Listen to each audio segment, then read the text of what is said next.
All right, and we are live. Hello, everyone, and welcome to the Pastrami Nation Podcast. I'm Kevin, and joining me today is Jason. What's going on, man? Hey, how you guys doing? We're doing great. We're doing great, man. It's been a while, but today we're really happy to be back. We got a very special guest to talk about his new comic book series, Kickstarter, Love and Death on the Dark Side of the Moon. Yes. Writer Frank Martin is here to talk about his Kickstarter, talk about the book, what it's about, and why you should contribute to this awesome project. Frank, welcome to the show. Thank you for having me. I'm super excited about this project. Yeah, definitely. No, it sounds really cool. So first, tell us what Love and Death on the Dark Side of the Moon. What exactly is it? And if you could just start there. Let's start there. The bare basics. What is that book about? So, Love and Death on the Dark Side of the Moon it's about 100-page original graphic novel, beginning to end. It's one complete story. It's not broken up in chapters at all. It's essentially about a boy who's born on a lunar research station on the dark side of the moon. So he never faces Earth. But for those who don't know, the dark side of the moon actually isn't dark. It actually gets a lot of sunlight. So Right. this boy is born with an anomaly, a defect, something is wrong with him, so that whenever he's exposed to sunlight, he turns into this monstrous dark cloud, kind of emanates out of him. And they don't know what to do with him. They don't know what's wrong with him. And they kind of just sequester him away. They isolate him. And it's about his journey, because he's not a bad person. You know, he grows up into this boy. He wants to meet other people. He wants to form connections, but he's cursed with this thing that's wrong with him. And it's about him just trying to find his way and figure out how he's supposed to live with this thing in this desolate landscape that can essentially destroy everything if it's really unleashed. Yeah, it sounds terrifying. It looks really cool. I love the artwork. It looks and sounds really great. So the artwork is by Gerald von Stoddard. Stoddard, am I saying that correctly? Stoddard, yeah. And it looks really cool. So how did you kind of come up? So I see, for fans of, I'm looking at the Kickstarter page right here. And for fans of, I love this kind of description. It's for fans of Interstellar, Akira, Edward Scissorhands, and Nice. It's all over the place. Kind of the best of everything. It's such a whole wide breadth of a lot of stuff. Can you tell us where so I'm assuming obviously you took kind of things from all that stuff, but how did you kind of come up with this idea just to kind of throw into the mix and turn it into a story? So if people who follow my work, these days, my stuff falls into two camps. It's stuff that I kind of developed myself, which we've talked about before. Yes. And then there's stuff that I'm doing with Gerald. And Gerald is an artist who I've been partnering with recently. And he's kind of a writer in his own right. He's a dreamer. He loves to come up with ideas. And he likes to come up with visuals. He's a very visual thinker. And he's had this thing kicking around in his head for a long time about this boy who's stuck on this moon with this anomaly, and he never really took it past that. He didn't know really how to expand it, how to turn it into a story. And when we started working together and toying with ideas, he threw this out to me, and I expanded it. I said, this is a graphic novel. We really have to develop this boy's life from birth all the way up to when he grows up into a man. And so, it was his nugget of an idea that I just kind of planted as a seed, and I grew into this full-fledged story. And it's the reason you threw out all those different kind of Akira and Interstellar. Sunshine is a big influence, and even Edward Scissorhands is because we never really stuck the story into one box. It's science fiction, but it's not science. It's not restricted to just sci-fi. It's got romance and horror and bit of fantasy to it and drama. So we really wanted to showcase his journey. This boy, his name is Nero, and really take the reader along into. It's a really sad, melancholy story, but it is filled with hope. It's all these things, and so when you look at the influences of it, you can see how they're all over the place. Absolutely. No, it sounds great. So I love that kind of the genre meshing. Like one of my favorite movies of all time is Event Horizon, because it doesn't have all the romance and stuff, but I love the horror elements of it and the sci-fi elements to it. And I love the way that they kind of blend together to create this beautiful, really kind of a lot of great visuals and stuff. Space is a great place for horror because it's just, there's so much unknown. Right? We have no idea what's going on. I just watched Gravity recently with Sandra Bullock. and nice. George Clooney. And that's such a great, it's a very tense atmosphere because like one little thing, one little hiccup, and it becomes a catastrophe, you know? Mhm. And when you throw fantasy into the mix, this boy that has this weird anomaly that just emanates darkness out of him on a research station on the moon, it's like things can go really south really quickly. Yeah. And we don't want to lean into that. This is not a horror, but it has the potential to go there. And so there are little touches of horror there. But yeah, it's really just an emotional roller coaster, and I had a blast writing it. No, absolutely. No, that sounds fantastic. So yeah, so tell us about like, so basically, you work with Gerald on this project. It is a lot different. It is quite different than some of your other works, but I remember last time we had you on was for the Polar Paradox that you had done, and that was tackling the unknown in Antarctica, right? So it was like, so this is like obviously just the opposite. It's just like these alien weird places that we don't know a lot about, and you're just kind of exploring these reaches of that we haven't discovered a whole lot about. What is about that just kind of draws you to it? I feel like you're just drawn to these projects where just kind of these vast areas that have never been explored before. The two projects are so different because Polar Paradox explores the unknown, but it's an adventure story. We're going into the unknown to find what's there and encounter it. This we're positioned on the unknown in space, but it's more of an emotional character journey. We're going along to see how these characters react in this unknown space. And I think it helps dealing with the unknown because there's a lot that we can play around with as writers and creators, that we can fill in the blanks in people's imaginations. And there's something, it's unknown, but there's still a sense of familiarity there. If people have been in the ocean, we know what it's like to swim around with fish and stuff. So, and then we're just taking that to extreme. And the same, we've seen pictures for, 60 years of astronauts walking around on the moon and going to space. And we still don't know anything about it because so few people have actually done it. So it's really cool, this familiarity, but still it's always like at an arm's length or far away. So it's just fertile ground to play with. Yeah, no, it's so much fun. There's so much material that you can do there, which is really incredible. So, I'm curious, have you ever thought about, just it's kind of off subject a little bit of this particular book, but have you ever thought about telling any kind of superhero stories or anything like that? Or are you just more in these kind of weird, fantastical kind of stories that you like doing? Because your books are all over the place. You have The Last Homicide, you have Polar Paradox. I was wondering, have you ever thought about tackling a superhero story or anything like that? I've done one superhero story, I think so far. It was last year. It was a book called Our Hero Phenom is the book. I do a lot of one shots, so it's they're all over the place. And this one was about it was basically about a Superman or Martian Manhunter archetype, and he could shapeshift. So he would go from planet to planet, but on every planet he went to, he would take the form of the native population and essentially pretend to be their hero. So on Earth he would look human, on Mars he would look Martian, and he would go to a different planet and look like their species, and he would say, "I'm the homegrown hero." And it's it's exploring the vanity of that type of character. Why would you do that? Why would you pretend to be a superhero from their planet for their adoration? And it just explores what type of psychology that type of hero would have. And I had fun with it. Why wouldn't he, right? If I had that power, I'd probably be doing the same thing. But I want to throw out the question in the story of whether or not he really is a hero to do stuff like that, because you're essentially duping people, right? What if Lex Luthor exposed that Superman didn't look like us? What if he looked completely different and pretended to be human so that we would, accept him, essentially? So I enjoyed playing with that. It's hard doing superhero indie stories. I know. Any comic creator, we grew up with Marvel and DC, no matter how much they deny it, So I would love to write a whole bunch more superhero stories, but they're hard to break into in the indie space.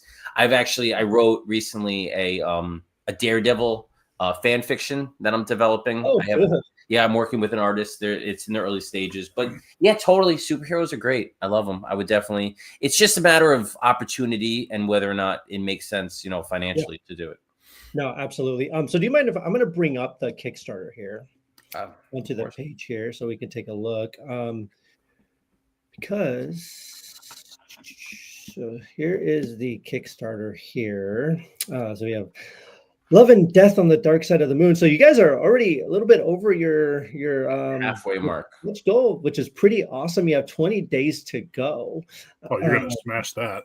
Yeah, we went live yesterday. So yeah, it's been a pretty good 2 days. So it went up yesterday? Yeah, it went live yesterday at 10 o'clock Eastern. Oh, very good. You got this. You're gonna smash this. So 100-page full color original graphic novel available as monthly web series, various editions. So there's going to be different editions that people can get depending on how much. So Gerald and I, we've been toiling over this for a very long time because it's a 100-page book, and we're just getting started working on the production. We don't want to disappear as soon as it funds or if it funds, and just say, hey, you'll see us in a year and we'll send it to you. So what we're doing is we're taking the pages as we finish them, and we are reformatting them into essentially a web comic, like webtoons. It's a vertical scroll, so that if you could back just the digital tier, but if you back any physical tier, you'll get monthly chapters of the book in progress. So it's kind of to bring you. We wanted to make an experience, an event, so that you don't just back the book and then get the book later on. We're going to bring you into the process. And we have also like a 20-page preview that we're going to be sending out early next year. So we want to keep people updated, keep the people into the production, and kind of showcase what we're doing as we do it. Absolutely. Like, this artwork is freaking absolutely gorgeous. Like, it's incredible. I can't stop looking at it. Like, I was looking at it earlier and I was like, this is So that's kind of the touches of the horror going on there in the first few pages. And then we dive into the birth of Nero, and we have another main character, Celine. So we really take you through these characters' lives as they grow up through adolescence and teenage years and into their 20s. That's so cool. And that's kind of, if you go up, that was the format for the web comic that would be releasing alongside the book. Like, so this yeah, one it's completely reformatting the pages into a vertical scroll. I love that. Nice. Oh, perfect. Yeah, I see what you're talking about. Yeah, we didn't want to just take the pages and make a PDF and said, "Here you go." We wanted to do a little extra to flesh out the experience. That's so cool. That's really neat. That's awesome.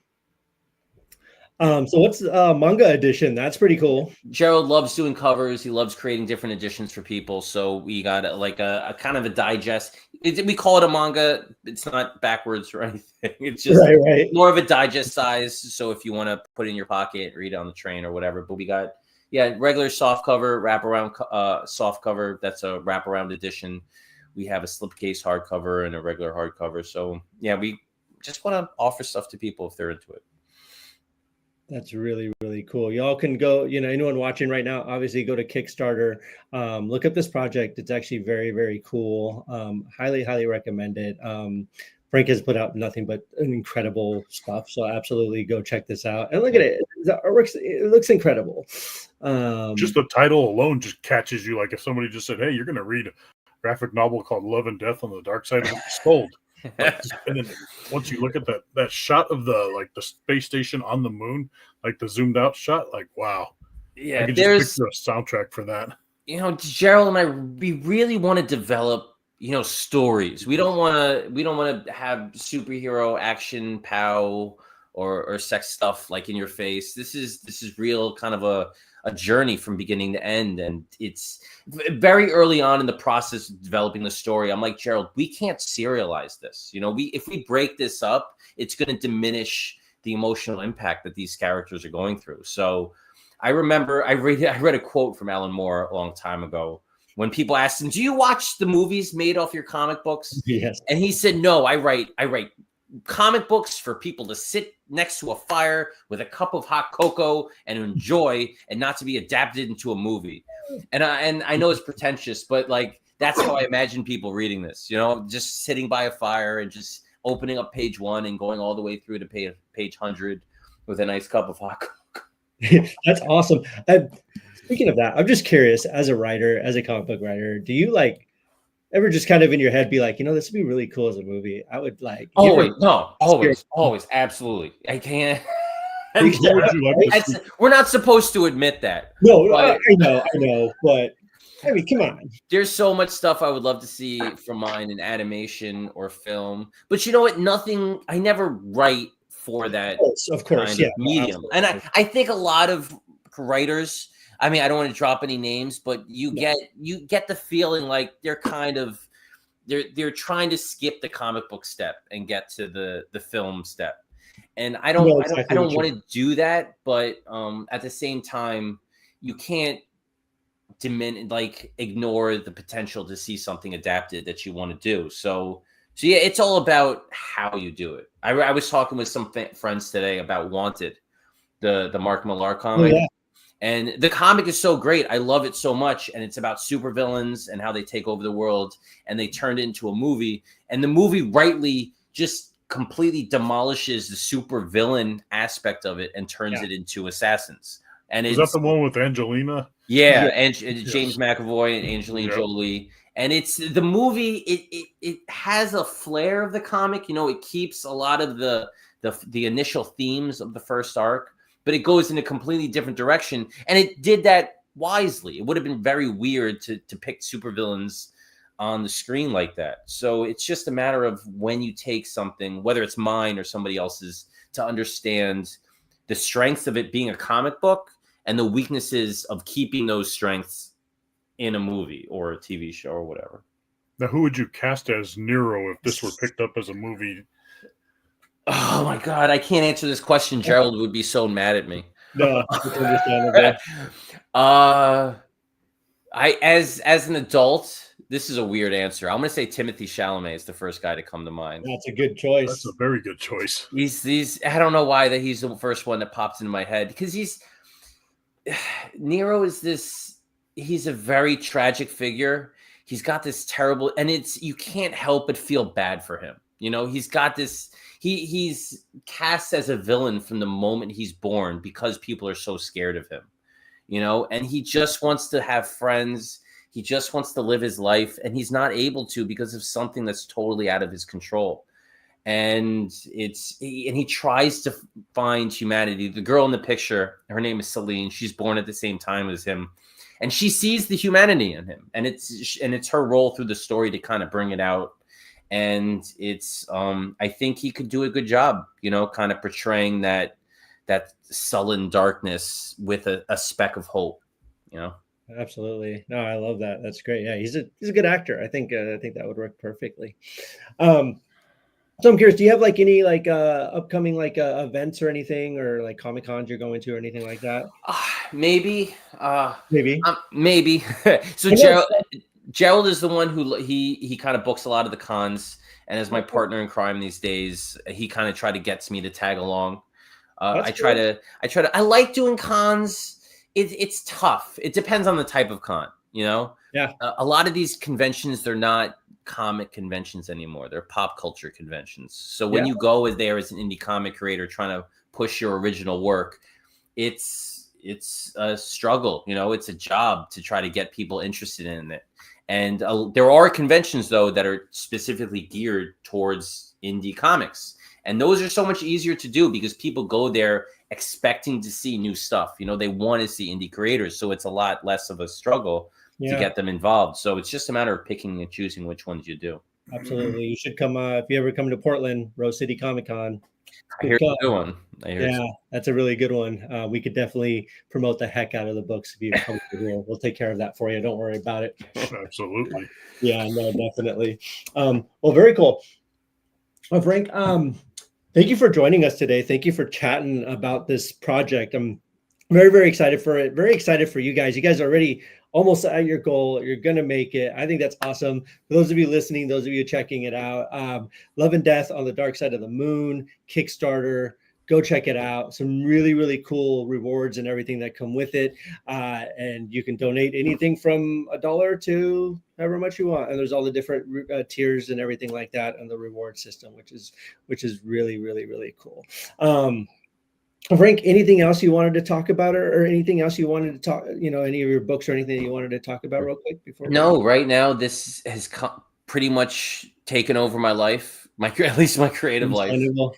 And looking forward to seeing what people think of it, because I poured my heart and soul into this story, and it's Nero's journey. I feel like he's a little bit of all of us, that kind of that sullen sadness of trying to want connection in a world that will deny it to you. So I hope it resonates with people.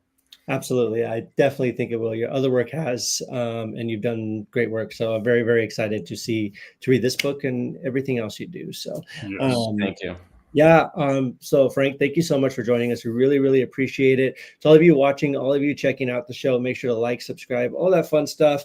And check out Frank's work. Go to you have a website, correct? FrankTheWriter.com is all me and my stuff. Yeah. That's check out some of his stuff. What's that, Jason? I said, that's awesome. Yeah. If you guys haven't checked it out, please do so.